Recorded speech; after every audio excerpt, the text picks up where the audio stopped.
Incorporating mobile devices such as smartphones, tablets, or netbooks into training holds seemingly endless potential. M-learning, the use of mobile technology to conduct training, requires a sound strategy.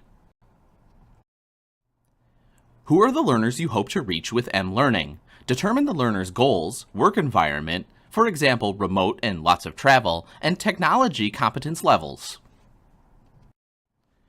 What material or information do learners need to have on mobile devices? Are videos or audio lessons better? Are metrics being used to measure mobile learning success? What operating systems will be used? Will employees be permitted to use their own devices? Consider security issues related to access. Learning content should be designed specifically for M-learning activities. Brief amounts of information that can be easily digested are most appropriate for mobile device users who are typically learning on the go.